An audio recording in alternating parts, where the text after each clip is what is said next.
We're back, ladies and gentlemen, in the Intel Extreme Masters Season 10. Of course, in beautiful Shenzhen, China. I feel like they save the more beautiful shots for later in the day. I know, they keep getting more and more beautiful. Right? They just get better and better. The sun starts shining more and more. Do you know the one thing they don't capture very well? What is that? The humidity. That's true. You know, I was actually thinking that. So all three of us spent time this morning like ironing our shirts out and whatnot. Yeah. But even, I mean, the AC is nice, right? It's not like we're hot. It's not like it's super sweaty or something inside. But you can still feel the humidity. Our shirts start like crinkling up a little bit, and they just don't straighten out anymore as the day goes forward. It is pretty humid here. It's just overall. Very surprisingly, compared to last year when I was here, it's not that bad in the venue. Oh, was it worse in the venue? Oh. I mean, it's not bad. Yeah, it's not bad right If now. I remember correctly, I think Colaris like fainted pretty much on day one. Whoa. I'm pretty sure it was Shenzhen. I might have to fact check with someone else, but I'm pretty sure that halfway through the day, he was like, all right, I got to go back to the hotel. I can't keep doing this. And he just left. I mean, outside, it's super humid, right? As soon as we step outside, it's like we're swimming through the street. Yeah. Like we were actually walking, but you feel like your arms have a lot more weight on them and whatnot. Walking through, yeah, it's not too bad in the venue this year. And, you know, it seems like everyone else is pretty happy. Even the cosplayers, I mean, usually the cosplayers, it's very impressive how long they can stay at the conventions because generally there's so many people. But, yeah, everyone seems to be feeling pretty good and good condition here. I feel like there's cosplayers arriving every 20 minutes because they're always putting makeup on and putting more equipment and I don't know what else, you know, cosplay stuff on the gear. I don't know. Is there a correct word? Just props? Well, it's not necessarily armor because it's just I their guess outfit, props. you know. Props, It's outfits, the outfit, costumes. The props, the But costumes. don't you notice every time you try to go to the bathroom here, there's a bunch of people sitting down putting more stuff on? Yeah, that's true. Unless they're changing outfit throughout the day. Whoa. They could Next be level. cosplaying as like 3 things. Yeah, maybe. But then, if they're changing, where's the original outfit going? Maybe they sell it to someone else, to one of their fans. There's like a trading system going on. Yeah, maybe there's a trading system. Maybe there's an app, like you like list your costume. You're like, I've worn this for the past it's 3 hours old, got 2 drops of sweat on the shoulders. Who wants it? The cosplay eBay app. And then you're like, but oh well, I have a wooden sword. I'll trade for that, like shoulder armor or whatever. I need to buy something. I want to wear something tomorrow. Oh, I'll pick something out for you, Sean. Yeah, you will. Will you buy it too? Yeah. Well. Hey, you said yes. Cheers, mate. Well, that suddenly has decided the just the quality of the costume. So there we go. But all right, I got you. We'll find something for you. This is when you text Carmack saying, Carmack, Can I expense this? Yeah, we got to change the funds a little bit here for IEM. Yeah. But yeah, we'll find something fun. I mean, there seems to be a lot. There seems to be a lot going on here. I mean, I was just talking to Snoot. I mean, we saw some pictures of it, but Snoot's like, yeah, you know, after my match, yeah, there's just a ton of fans, like a ton of cosplayers coming up. You know, they want to take pictures with me and get my autograph. It felt really good. Yeah. So he said, I believe he was there for 30 minutes. So if I'm calculating this correctly, that should last him till at least like halfway through the semifinals. And then if he meets like more fans after his quarters, he should pretty much win the whole weekend. That's what I've decided. I hope so. I hope he got some more gifts, some more Yoshi gifts. Well, that would be pretty sweet. It's just like as his booth, next time he comes, it's just like all across the booth, just Yoshis everywhere. Different types of gifts, man. That's how you power your mindset up. Just gotta get yourself feeling good, man. Yeah. I mean, you know, we joke around. I mean, we have, of course, like TLO and whatnot, like always joking about like, well, you know, I really like to get comfortable, but it matters. I mean, especially if you have to like travel, 20 hours, maybe more for some people. That's what I think Rotterdam and where Rotterdam gets the majority of his casting strength from is because he walks around the venue and there's so many Roddy fans and girl fans that they all compliment him and it has the same effect as Snoop gets. That could be it. We have to learn, gentlemen. After this one, while the game's going on, we have to take a little trek. We got to fish for compliments, is what you're saying. Well, that puts us in a completely different light as esports commentators. But yeah, maybe, you know, whatever makes the show better, right? We do it for the people. We can fish for compliments. We can put out a little tweet being like, tell us, what was your favorite thing that I said today? We can compare how many replies we get throughout the day. Oh, that's not a good idea because that depends on how many followers you have, Chobra. And if you're someone like you, you're not going to get many replies. Oh, wow. Okay. Well, you know what? Let's move onward. Let's move onward with the actual tournament because that's what we're here for, not my Twitter followers. So we're taking a look at Group B. We are not even in the middle. We're at the very focus, gentlemen. Attention. We're here for the very last match of Group B. and it is going to be Classic versus Rain. I mean, who would have thought Snoot was going to end day 2 of IEM Shenzhen, Intel Extreme Masters Shenzhen, and go home saying, I was responsible for making Classic and Rain fight against each other for the last remaining spot in the groups. Oh, yeah. You gotta feel so happy with that. Like, as Snoot, you're coming into this, and there's not really any expectation. You're just like, yeah, I just beat three champions between them in the top Korean leagues in the world. Yeah. He's probably feeling pretty good with himself. But Classic and Rain, this is the PvP. I've actually been thinking about how this is going to play out for like the last 3 or 4 days. I've been thinking these guys are going to play at some point this weekend, and it's going to be friggin' amazing. It's going to be so cool to watch. Yeah, that's the most important thing you said there. They were meant to play somewhere this weekend, yet it's in group stages. Yeah.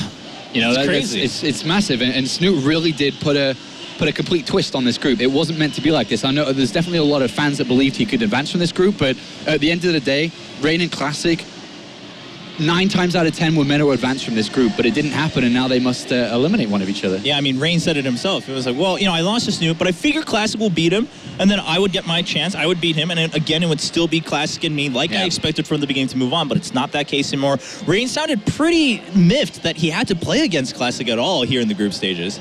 I mean, I would be too, but I think he was bringing out that other factor that maybe some other people forgot, is that they know each other so well. They used to be teammates. I mean, they used to be much closer, or they used to practice all the time together. It's not just about like being the top players. There's a lot more to it right now in this rivalry. And the thing is, there's a lot of old teammates, even though they're not necessarily teammates anymore, they still have each other on, you know, Skype or whatever they use in Korea. They still have each other on Battle.net. They can still message each other and still train with each other outside of team practice. So it's not like they never play with each other anymore. So it's the only bad thing about this match is that it's a best of 3. Yeah, well, it is a little bit unfortunate, but hey, that's what it's going to come down to. Someone's going to fight for their life in this best of 3. Again, Rain versus Classic. Now, Rain, we just spoke with him. He looked like he gathered himself back a little bit. Still seemed to be haunting him a little bit in his matchup against Snoop, but he also talked about how he has just so much experience in both the ups and downs. And here he is just going through yet another best of 3. I mean, for him, it's just, that's the mindset he has. Just another match. Yeah, he looked so good in that last one, too. He really just, that was pretty one-sided. It wasn't close. Yeah, the tiniest mistakes from Yonghwa, and he just kind of was like, no, you're out. I'm not giving you any room. And that's what players of this caliber do. But going up against Classic, it's going to be the same two-sided dice. And PvP, especially during that first 7 or 8 minutes, it's going to be very interesting to see if Rain changes up the style he wants to do, because I felt like his openings were somewhat standard and very safe, straightforward openings against Yonghwa. I feel like he might bring out some of that more kind of crazy PvP, which Artosis was talking about he's been showcasing lately. Yeah, well, Classic on the other side. Rain, we talked with Rain a little bit about it too, but Classic said, well, Classic likes to try some crazy things in practice, but in tournament, he plays, again, that kind of stable, defensive Protoss type. Do you think we're still going to see that? Because Rain said it might come down to all the builds. To be honest, and I think Rain's right, and anything can happen when you know each other in a Protoss best of 3. We saw how crazy that last map got in the last game. Anything can really happen between these two. I think that one thing I think that is a bit of an advantage for Rain is that he had a match in between his loss versus Snoot, which is always a good bounce back feeling, right? True. Whereas Classic did look pretty beaten up after he lost versus Snoot and hasn't had anything since that. So I feel that Rain's going to be slightly favored for me in this series, but it's great to see GSL versus Star League, the two most prestigious leagues going head to head, the two champions of each other going head to head here. Yeah, I mean, these guys, they hold those championship titles. They are kind of the most revered players right now in Korea, and now it comes down to this in Shenzhen. Who's going to be the last one standing? It's not the finals here. It's the final match of groups in Group B. So who will go on to the quarterfinals to join Snoot? Let's find out. Rain versus Classic for our final match of the day. Presenting it will be the Protoss lovers. It will be Rotterdam and Artosis. Thank you very much, lovely gentlemen at the desk. And I have to say that was some awesome in-depth PvP analysis. 12 minutes and I haven't heard the word Stalker, Phoenix or Immortal once. Well done, lads. Well done. Indeed. They are truly wonderful, those 3. Well, our first map going to be Terraform, it looks like, and the game has already started. So let's go ahead, jump in, and introduce these players. Up in the top left, the current SSL champion. It is Classic. And can you believe? Yeah, exactly. There's no freaking way that Rain would ever send. Oh my God! They had the nameplate wrong. That was Rain, guys. Mate. And over here in the right bottom side. That's Rain still. Okay, there we go. Of Terraform. We have a Red Protoss player who's missing a pylon. It is Classic. But is he missing a pylon? He is missing a pylon. Well, the pylon is missing home. It's just not where you would think. Something that we hadn't seen yet in the previous PvP. Rain is, of course, not much of a proc shooter himself. Classic on the other end has a little bit of a reputation for this. Yeah, he's definitely had some proxy games. I seem to recall a series against Parting once upon a time that was pretty cheeky. But this is just a single proxy gate, so should be seeing some Zealots into Stalker. Yeah, probably Zealot, Stalker, right? That's the idea behind this build. Zealot, Stalker, and then most of the time they like to follow it up with a tree gate as well. It's a very, it's a tricky build. And in the past, you know, I always looked at these builds and I was like, man, I don't understand how these high-level Protoss players are doing this and why it is ever working on this level. But quite recently, I've actually found myself losing to this way more often than I used to, and I'm really surprised by it because I feel it shouldn't be as strong as it is, and these players should all be good enough to deal with it, but it's just, you know, the early game is so fragile in PvP. One Stalker, one time getting an extra slice from a Zealot, or, you know, not getting your volley off when you should have been able to get your volley off, and it's almost game over. It gets really tricky. Will this probe spot the Zealot? Oh, yes, it will. That's actually, well, he didn't actually see it, I don't think. And maybe he thought it was a probe? Well, he has a Zealot building, so let's see here. Is he chronoing that gate? No, he's not chronoing it. All right, there we go. It does start the chrono. So he does show this first Zealot, and luckily for Rain, he did already have a Zealot building. So that's going to help him out quite a bit here, but has to be very careful not to lose many probes here. Yeah, he's just losing mining time so far. Hasn't actually lost a single worker yet. That second Zealot is out. So this is the one moment where Classic really wants to at least do a little bit of economic damage. It doesn't have to be ridiculous, but you know, you want to get a probe or three at least. Otherwise, you know your opponent is going to be too rich. That's 2 workers already, and there's still quite a bit of HP on these Zealots. Yeah, and you know, as he does go ahead and up into a Stalker, you can push right back up that ramp. So we'll see. Here he goes, going forward, and gonna have to be some pretty fancy micro here from Rain. He does have that Mothership Core, luckily. Of course, he can kite it with the Stalker. Yeah, he's waiting for his second Stalker, and that is the moment where Classic truly wants to fight, because it's then 2 Stalkers against 1 Stalker and a Mothership Core, and it's much easier to micro your Stalkers and a Mothership Core.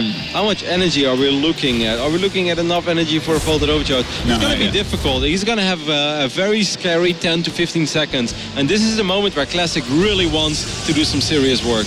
Well, he's going to be up to that Photon Overcharge in about 15 in-game seconds right now. He is pushing forward, getting on top of those probes. A lot of really weak probes right now.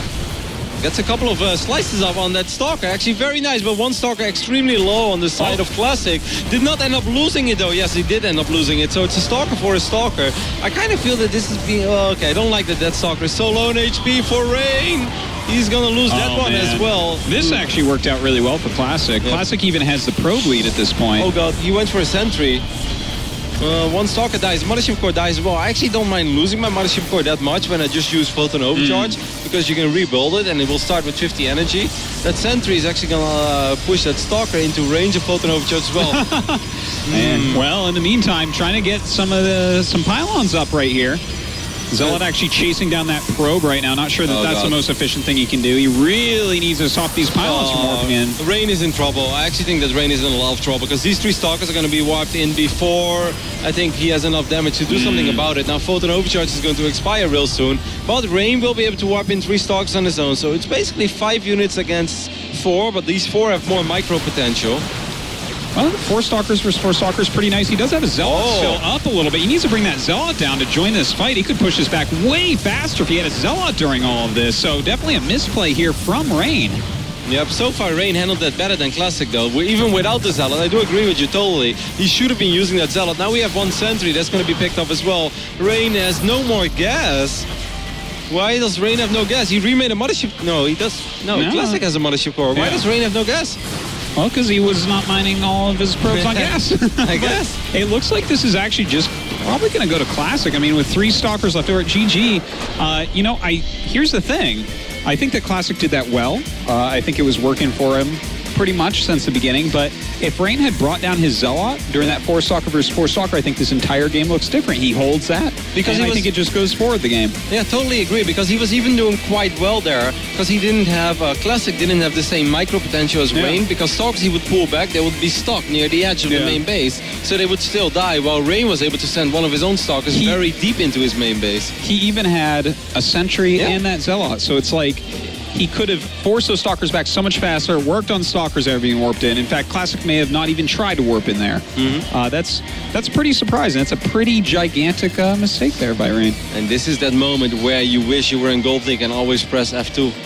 Even if you were in a GSL champion, if you would have pressed F2 there, he would have selected his Zealot. We're going to head over to a very small commercial break, and after that we'll be back with the final StarCraft 2 matches of the day. Classic is up 1-0 over Rain. Welcome back to Intel Extreme Masters Shenzhen. This is the Season 10 opener, Rotterdam, and this is the end of our first broadcast day here. Group B is about to be decided between the defending champions of SSL and GSL. Yep, because they couldn't win the group. Two of the most prestigious leagues in the StarCraft 2 universe out there, but now they are fighting for their tournament live at the Intel Extreme Masters Shenzhen.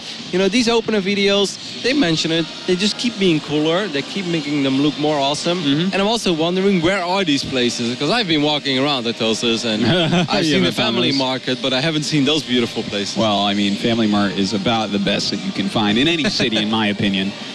But I've seen some nice stuff. I've seen the tall buildings. By the way, I was so close with my guess. The building that I mentioned, which is called the KK100 Tower, is the 13th tallest tower in the world, or building. Wow. So I was pretty spot on. I said between 13 and 19. Did you really? Yeah. Wow. I don't know why you would know that. That's really just so weird that you would like have that much knowledge about the tall buildings. I like to Google that kind of stuff every now and then when I'm bored. When there is no StarCraft on or Tosis and I'm bored, like I like to Google about stuff that I find interesting. And I do that on Wikipedia. Yeah, absolutely. Okay. Sometimes, you know, you just read something that you find fun, and I find tall buildings fun. I don't know why. That's pretty sick, man. I do the same exact thing. But anyways, here we are, guys. This is game number 2 on Coda. And we have here in the bottom right, losing that first game, he's got to win here. It is Rain. Of course, representing my insanity, just having won a Home Story Cup as well as GSL Code S. Going up, actually, both of these guys have won basically an SSL and GSL in their life. I mean, when Rain won, it was OSL, but you know, a little bit similar. Over here on the left top side, representing SKT1, it is Classic. Former teammates of each other. Classic probably looked up to Rain for a long time when it came to being amazing in Heart of the Swarm. Took a little while, but eventually Classic was able to get his own GSL victory too. Well, I actually had it way before Rain, but his first big victory, so to speak. Who did Classic beat again in the final? That was Sue, right? In the GSL? Yeah? Yeah, it was Sue. he beats his teammates in finals. That's what he does. SKT1, quite a dynasty. But doesn't look like any shenanigans so far, Rotterdam. No. And I must say, I really don't want to make any excuses for Rain because he's such a world-class player and he should always be able to perform. But I feel that just like, not necessarily in-game, even though in-game maybe a tiny bit, but I feel especially in real life, his physical appearance, he seems to be a little out of it, you know? It doesn't seem like he's really here, but he's been in China now for a while, and earlier this morning at breakfast, I felt he looked a lot fresher with more energy than he currently does, and I actually felt the playing conditions are quite okay at this venue. I've been in China in 2011 as well, and back then it was ridiculously hot and it was rough. I kind of like this place, you know? There's air conditioning, it's cool. Yeah, this is not so bad in here at all. So I definitely have to echo that. He does look like he's a little bit tired, but maybe just these games are wearing him down. They've been pretty tough ones overall, losing his snoot and whatnot. And of course, you know, for us, we're busy all day. We're busy with Group A, but maybe he's not like interested in Group A at all, and he's just focused on his own games only. I believe Classic has proxied his second pylon. I'm going to double check it real quick. And he's going to drop his target. He even drops it. No, wait, that's a what? That's a gateway? Okay. Proxy gateway. Thanks for watching. No, not yet, guys. Told you guys. I know some people in production hate PvP, but I will personally use my veto. We will broadcast this final series. So proxying the second gateway is kind of interesting. Probably should see some chrono boosted units out of it. Otherwise, there's no reason to proxy it unless you're just hiding it, in which case you wouldn't need to proxy. You could just hide it in a corner. But it's very strange because I don't feel that this is necessarily going to hit a whole lot quicker. I don't really see him proxying single unit or chrono boosting single units out of this gateway. I think he will. Like, there's no other reason I think to put it there. You know what I'm thinking this might be, Rotterdam, is, you know, 2-gate. Like, a lot of people just go 2-gate. Yeah. And it's like, oh, I could do like a 5-stalker rush here and get you. You know, just kind of make you play a little bit safer. But maybe he just does that 5-stalker rush that people don't really do that much anymore because it is so close. I kind of feel that he should at least... Oh, Rain is going to be able to... No, my God, you're so close, Rain, man. That's just unfortunate. Well, maybe the Mothership Core is going to spot it. Yeah. Hot. All right. Well, that's a big deal to find that right now. He's going to have to run away with that Mothership Core. Can't afford to lose that. You know, if I spot that, I mean... If I look at my own setup right now, if I'm Rain, I'll be like, okay, what does this even mean? Well, no one knows what it means, but I think I'm in an okay position over here because I have double gate, I have a lot of stalkers, I have a Mothership Core. I'm going to get one more, so Rain is going to get one more gateway, so he's actually the one going up to 3 gates before Classic. You know, he caught the Mothership Core, which is pretty important. But I think being on the high ground with that 3rd gate being quicker, I think he'll be fine anyways. Yeah, the Mothership Core is not dead. It's just he's just not going to be able to do it. But I think you're right. You know, Rain should have 5 stalks over there. This is why I didn't like that previous pylon, by the way, in Rain vs Zhonghua, because I just think if you're not actually using your stalkers for map control, you're going to end up losing that pylon almost immediately. I love how Rain pushed those units back immediately. He's like, nope, no high ground vision for you. And immediately killing off a stalker, you should be able to get that pylon as well. Oh, Mothership Core! Oh, man, that would be huge if he killed that. Oh, just barely does not get that. But Rain is completely fine. And I would say after all this, I mean, Rain came out completely fine at the end of the day. And he even has, you know, a Twilight. Yeah, the Twilight is a little late, and he didn't research Blink yet, but I do agree. This could have been a lot worse for Rain, and instead it actually turned out pretty damn alright. He's going to send his Mothership Core into the main base of Classic. He's probably wondering what else got Classic going on, because this doesn't really make any sense. Why are you proxying a gateway if you're not really committing to anything? Well, it's definitely some next level PvP over here where I feel both players just trying to outsmart each other. It's you know, every little mind game, like he said in that interview. That's probably what he thinks it'll come down to. And as far as these builds go, I mean, I actually like where Rain's spot is at for sure over Classics. Yeah, I mean, especially with that Nexus halfway done. Yeah. I feel that's everything. Classic Nexus is going to be a little bit later. I'm going to take a look at the work account during all this. It's 24 on either side. But what I like is that Rain is going to have the option to make some plays in the upcoming minutes. And if you guys wonder why, well, in PvP, when you're both working with the same units, it's really hard to make plays. But Rain is able to clean up this gateway and the pylon. And then he's going to get an Observer eventually, or a Hallucination. And he's going to be able to blink into the main base with 4 Stalkers. And maybe just pick, ends up losing the Mothership Core. That's unfortunate, but yeah, I wouldn't be too sad about it. Yeah, it doesn't like cause a game loss like losing Mothership Core really sometimes can, but I mean that was unneeded for him to lose that right there, right before his Blink Stalkers finish and get across the map. So I don't really like the more Blink Stalkers that Rain makes, the more of a tricky position he puts himself in. This is a massive scout for Classic, because Rain is not just using Blink for map control and maybe a little bit of harassment. With the amount of Stalkers that Rain is producing, I feel he actually wants to push the issue very hard and at least cancel this expand, if not win the game. Yeah. I'm not sure. I don't really think that's necessary. You don't bring your sentries unless you're trying to win, and I think he scouted what's going on. He scouted that it's Immortal Tech, so he knows his Blink Stalkers win the battle. I'm worried though. I'm very worried for Rain. To be honest, I like it. If he executes perfectly, he should be able to do a lot of damage here. Okay, force field on the ramp. Okay, that's a strong force field right there, and he does get Nexus Cannon off, but this is a hell of a lot of Stalkers. Some of them are getting hit by that Immortal for a moment. Classic should have focused the sentries, and he's not doing that actually. He could have used Photon Overcharge to focus down 1 sentry. Instead, he's just picking a fight on random Stalkers. A lot of Stalkers are quite low on HP. A forward Blink being used by Rain. Oh man. If he would have killed the sentries. He's just slaughtering him here. Yeah, he really did need to kill those. The sentry just won the battle. Yeah. You know, that's it. It's just like, hey, your Immortals aren't in this, and I have Blink, and you don't. You could have 2 Nexuses there with Nexus Cannon, you'd be fine. Nice play there by Rain. Nice play by Rain, but I also felt Classic could have handled that a little bit better. I don't even think he needed to put his Immortal on the high ground or on the ramp. I have no idea why he did that. Yeah. I felt he should have just got 2 Zealots and put everything on the low ground. He had an Observer on top of the army of Rain, so it's not like he was worried about Rain blinking into the main base. Yeah, that's a really good point, because he killed the Mothership Core, so he knows there's no way for him to blink in, which means the Immortals don't need to be on the high ground. Wow, Rain is so aggressive over here, but for some reason Classic keeps shooting at the Zealot. I swear to God, those Immortals shot like 6 times at those 2 Zealots. So these Stalkers did way more than they ever should have done. And now he's going to blink forward. He's going to get the Immortal as well. Both Immortals went down. And then this might actually be it, because Classic has no more Immortals. And he doesn't have blink. Man, Classic really messed up in the last 2 minutes of this game. Yeah, I definitely do have to agree with you there.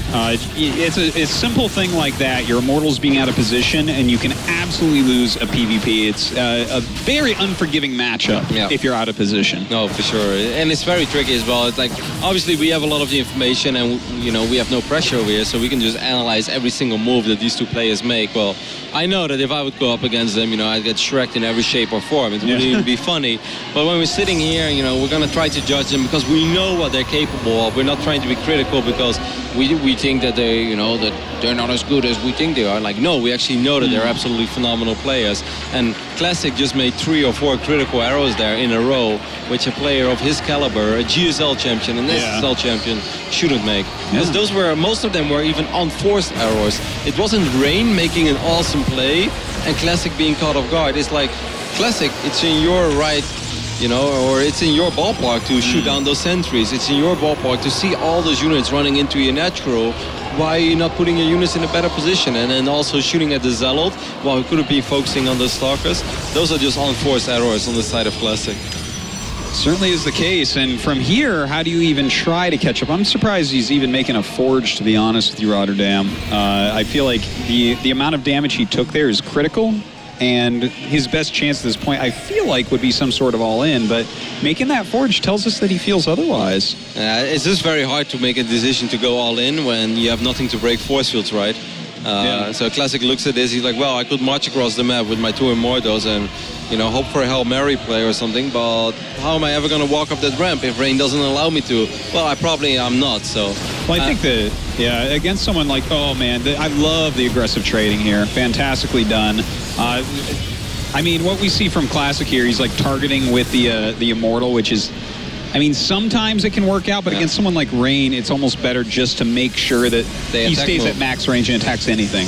And once again, that Immortal was just blocked by Classic's own unit. I can imagine he's a little bit surprised by this attack. Rain is really pushing the issue so hard over here. Mothership Core is going to drop a Time Warp on this as well. And Rain is just going to blink into the main base. He's going to unpower a couple of these production facilities. Well, he can do anything from here, man. Blink Stalkers beat anything at this point. So in these numbers, I guess they do. Yeah, we should be seeing a GG here in just a second, which means we'll be going on to game number 3.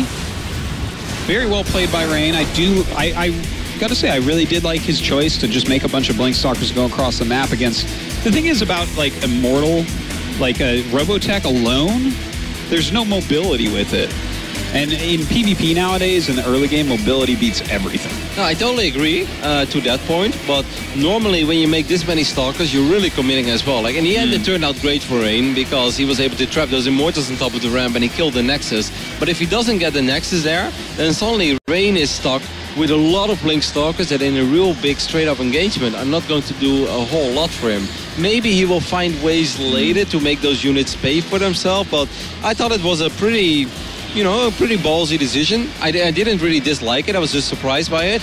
Then I was very surprised that it just used all of them to straight up attack into the natural, and even more surprised that it worked so well.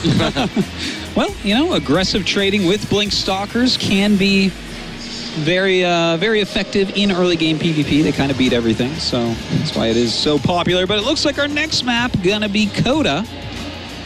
Any thoughts on this map for PvP? I don't think so, because we just played Coda. Coda was literally the previous map. So I think it's going to be a different map. I'll let them know.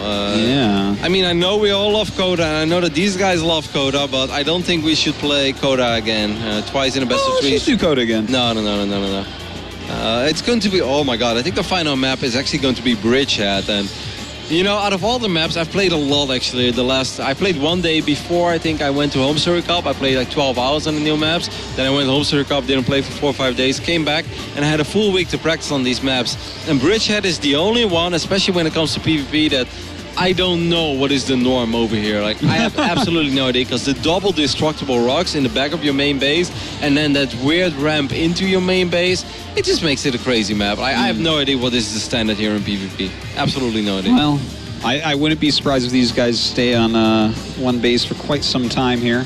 Yeah, I kind of feel that maybe that is the thing to go, because you can blink your stalkers past the destructible rocks without having any high ground vision or whatever. So, you know, obviously it's tricky to blink stalks into a natural. It just all sounds so weird, but it's true. That's actually the way that this map plays out. So I think you're right. I wouldn't be too shocked either to maybe see some cheeky proxy play again. Yeah. This is definitely the type of map where Classic might just proxy a gateway once more. I think proxying a Stargate, though, might be a little bit better. I would love to see some Oracle into Blink type of play for this map. I think that's a great fallback, but we will see. Looks like the map is loading up, guys. Rain versus Classic. This is the final game of the day here at Intel Extreme Masters Shenzhen Season X. I'm giggling already, McTosis, and you know why. Yeah, I do. And everyone, you guys don't know, though. Oh, now you know. Okay. No, definitely. Over here on the left top side. Wow, this time it is actually the man that's representing my insanity. We thought he never does this, but he does. It's Rain, and he's missing a pro. So I think Rain is just on the same page as me right now, and he's like, you know what, Bridgehead is crazy. It's too hard to predict exactly what to do. Well, his opponent over here in the bottom right getting proxied, it is Classic. Classic is probably like Rain out of all people. The moment that he's going to spot this is like, hell, what, Rain? This is like the first time since 2012 that Rain has proxied anything. Seriously, I'm trying to think last time I saw him proxy-gate in PvP. I don't even remember a Rain game where he proxied 2-gated. No, me neither. And the way his probe is just sitting there, we might be seeing it. I think it's gonna take gas though. Like, nobody just proxies Zealots anymore. So I think it's gonna be. It might be a double gate core proxy. So oh, okay, yeah. Gateway, Zealot core. Just the non-stop stalkers coming out? Yeah. Yeah, that seems more like a Rain build. Okay, I can totally go with that And then the Python on the high ground. Someone actually did this against me on ladder a few days ago, but I got a little bit fortunate. It can be a tough one to stop if your opponent just executes really, really well. Okay, well, that's really, really good for Classic to scout that. I kind of want to see the player reactions right now, you know? Yeah, that would be nice. But we can imagine that Rain is like... Yep. And Classic is probably like, not bad. What a scout. Yeah. He's like, okay, I better win this. yeah. The ball is in my... There's a lot of pressure on... If you're Classic right now, on one end you're happy, and on the other end you're just telling yourself, don't mess up, don't mess up, You still have to micro really well. Like, he has 2 gates right near you very, very quickly. He's going to have his units out quicker. He's going to have his core up quicker. So, like, you have to really know how to counter this, and that oftentimes involves pulling up a few probes and whatnot. Yep. So, most likely Classic is going to do the exact same thing as Rain is doing, except for the point that Artosis just mentioned. He's going to pull a few workers once or twice, and you just don't want to lose too many. Getting a cheeky surround on the Zealot would be one hell of a way to start this. Ooh, that could be a tough one, though. Yeah, that was a good pullback on the Zealot. Yep, and I love how Rain kept his probe around as well. He's like, no full wallop. There we do get that pylon on top of the ramp as well. So the 2 Stalkers are going to be a little bit faster for Rain, and that's truly when the micro party starts. The worker count is 17 against 12, so keep this in mind, guys. It's okay for Classic to lose up to, I would even say, 6 probes. That is acceptable. Yes, exactly. And he's got to know that he's bringing his probes up right now, but we do have Rain targeting down as much as he can on these Stalkers. Oh, wow. He really needs to kill off his opponent's Stalkers to get that big victory. Classic did pretty damn well so far, but now he did end up losing his Zealot. Classic is going to have Stalker number 3 and 4, a little bit before. Rain only has 1 Stalker on the way. He didn't start the other Stalker in time because he didn't have gas. So there's going to be a moment with 4 Stalkers against 3. But Classic is eating a lot of shots there. Oh, excuse me, Rain. Yeah, I know, right? He's boxing. It's hard to commentate. But oh my God, losing that Stalker is a gigantic deal. And nicely, Classic does push him back for now. Rain just hasn't done the damage that he needs. No, he needs to do way more than this. And I actually kind of feel this Stalker works against him in a way that, like, now his Stalkers have to line up. Rather than you can micro them in a horizontal line, they have to stand vertical. He's going to lose his high ground vision. And with this, Rain's proxy is in so much trouble. He's probably going to try to test the waters one more time when he has Stalker number 4 and 5 out. But like you mentioned... I don't think he goes up the ramp at 4 and 5. I think you've got to assume that Classic will hold that. If he goes up the ramp at 4 and 5, I think the game's over. He's got to try, man. He really has to try. You can't sacrifice 2 gateways in your core. Well, we'll see what he can do here. Doesn't really get too much done. Looks like he might lose yet another Stalker from trying to push up. I was critical of Classic of the way that he was defending on Coda, but I must say he's been doing absolutely phenomenal over here on Bridgehead. He really handled that so well. Rain made it difficult as well when the Zealot chased his own Stalker, but Classic handled this, you know, with so much calm and just beautiful micro all around. It's not 100% over yet, but, you know, if you're Rain right now, you know that the time is ticking. You know, it's 20 probes against 11. Yeah. Rain needs an absolute miracle. That is a fact, Rotterdam. I don't even know what he would want to do from here. He doesn't have economy. He doesn't even have Warp Gate started. Like, this is so hard to pick up a victory. His economy is so weak. We've actually had probes being made by Classic during this off and on. So he's up to 21 against 12, which is just an insane difference. And Rain is just going to GG. And that's it. Classic takes the game and the match, meaning he will move into the bracket. Wow, and Rain is suddenly back on planet Earth again after, you know, being on Cloud 9 for a little while, winning the GSL, winning Home Story Cup, coming to Shenzhen probably with very high hopes and expectations, but not today is what Snoot said, and then in the end, Classic as well. Man, Classic is a guy, he has proxied so much in his life. You don't want to proxy this guy. He knew how to deal with it. Well, you know, I think Rain was counting on the fact that Classic might not scout him because Rain so rarely proxies, but in this case, you know, he gets caught as soon as he cheeses, and that has to hurt his Rain because you spend so long building up your image as a conservative macro player, and then that happens. I think you're spot on. Chobra is on the desk with the second place player that has advanced from Group B, and that is of course Classic. So boys, take it away. Thank you very much, Roddy. Yeah, after a bit of a grueling match, I mean, sure, the length wasn't necessarily grueling, but Classic is the man who will get to join us here on the desk. That's actually the biggest privilege here in the Decider matches, that they get to sit here and chat with us before we wrap up the day. And Classic pulling through, knocking down the GSO champion, the reigning GSO champion in Korea in Rain. And you know, it has to have been a roller coaster. So I just really want to say, we saw him smile for the first time today as he came to the desk. So 김도호 선수 지금 저희 내려오면서 처음으로 웃는 거 본 것 같은데 지금 기분이 어떠세요? 오늘 컨디션이 되게 안 좋아서 걱정을 많이 했는데 이렇게 올라가서 다행인 것 같고, 스누트 선수가 올라와서 저는 저그전에 자신이 있기 때문에 쉽게 올라갈 줄 알았는데 생각보다 되게 잘하시더라고요, 스누트 선수가. 그래서 되게 오늘 힘든 하루였던 것 같아요. Yeah, Classic just saying, well, you know, I wasn't feeling too well. I was a little bit under the weather, so I was worried before the whole group started coming in. But then, you know, I was like, all right, well, Snoot, I'm pretty confident against Zerg, so I should be able to move on forward quite well. He knocked me down. I was very impressed with Snoot's play. I think he was very well prepared. So at the end of the day, I think the best way to sum it up is it's been a long day. It's been a long day for me, and I would agree. I mean, watching those games. Does he feel that Snoot kind of messed this group up? Is that harsh to say? I mean, get it out of him, Will. 그러면 스누트 선수가 이전에 뭐 저희 정윤수 선수랑 얘기했을 때도 비슷한 얘기가 나왔는데, 스누트 선수가 어떻게 보면 좀 모두가 예상했던 거와의 이렇게 다른 결과를 보여줬다고 생각하시나요? 뭐 스누트 선수가 그래도 잘하시는 거 알고 있었지만, 그래도 저랑 윤종훈이 이제 스타리그 GSL 우승자고 최용화 선수도 요새 잘하고 계셔서 그 윤종이랑 최용화랑 저만 생각했지 스누트를 너무 생각 안 하고 있다가 한 방 맞은 것 같아요. He says, yeah, well, you know, we're, of course, Rain and I, we're reigning champions in the two most prestigious leagues right now in Korea. And then even Yonghwa, I mean, we consider him one of the top players, one of the top Protosses. So in my head, it was always between us three, which two goes forward, and then Snoot just shows up. I mean, not to say I disregarded him, but he wasn't really in the calculation for the top two, and he showed us all up, and he moved on first. So it was definitely very unexpected. Oh, when he was playing against Snoot, and even against Rain, to be honest, he looked so flustered and so sweating, brushing his hair. he just kind of looked beat.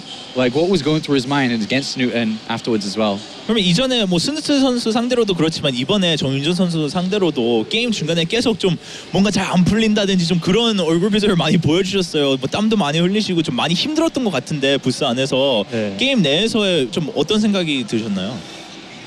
게임 내 쪽으로보다 이제 제가 지금 막 장염에 걸려서 좀 어제부터 아무것도 못 먹고 있고 좀 컨디션이 안 좋아서 표정이 안 좋았던 거고 그리고 윤종이랑 할 때는 이제 잘하는 선수랑 최종전을 하다 보니까 좀 긴장해서 더 그랬던 것 같아요. Yeah, so actually I've been feeling under the weather, as I've said. I've actually got a little bit of a bug in my stomach, so that hasn't been going so well. I haven't actually eaten much since yesterday, probably only a little bit here and there, maybe total one meal. So that's been affecting me a lot. I think that affected me a lot when I was playing against Snoot. I was just really fatigued. And then once it came down to going against Rain, I mean, having to play against a guy like Rain, that just puts you on your nerves, and that really knocks me down a little bit. I was very anxious throughout the whole best of three. I actually wanted to really ask, of course, there was the game one, the proxy gate, the really kind of crazy build, and it always comes down to such fine micro, and as a bit of a Protoss novice myself, it's very interesting to watch these games because they're so intense. But what I wonder is, are you really hoping for something? Is there a certain turning point there where your opponent has to slip up in their micro, or did Classic feel like this was a way of pressuring Rain and really forcing mistakes, or what was it trying to find a gap in the strategy?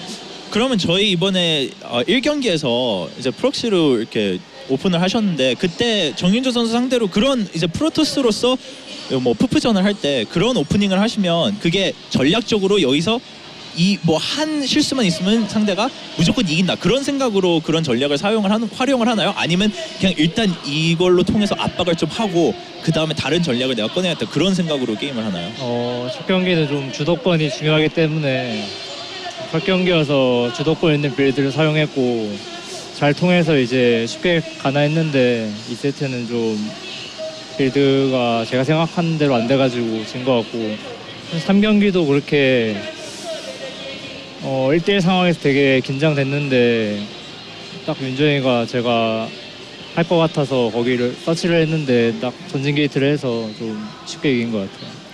He says, well, you know, the first game in a best-of match, the momentum matters so much. So I went with a build that can just seize that momentum on my own accord. You know, I don't have to wait for any other thing.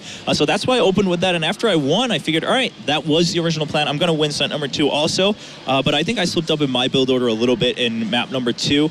But game 3, I figured, you know, when it came down to the wire, that Rain was actually going to come back with a proxy himself. So I searched right away. I found it. I scouted it. And there we go. That's how I shut him down. What was it that gave him that feeling, though? Is it because he's played a lot with him? Is it because of the kind of the intensity of the match? Like, what was it that told him he's probably going to do this? 그럼 뭐 마지막 경기에서 왜 정윤호 선수가 아마 전전 게이트를 하겠다 왜 그런 생각이 드셨나요? 뭐 그 상대를 잘 알기 때문인가요? 아니면 이게 정말 마지막 경기이기 때문에 한번 그런 Was it more just like a I'll check just in case type of move? 그러니까 그게 좀 확신이 있어서 서치를 하셨나요? 아니면 혹시나 모르니까 서치를 하신 건가요? 확신보다는 이제 제가 원래 제가 거기다가 전진 게이트 하려고 했는데 1대1 상황이다 보니 좀 이렇게 좀 1대1이다 보니까 안 하고 운영을 했거든요.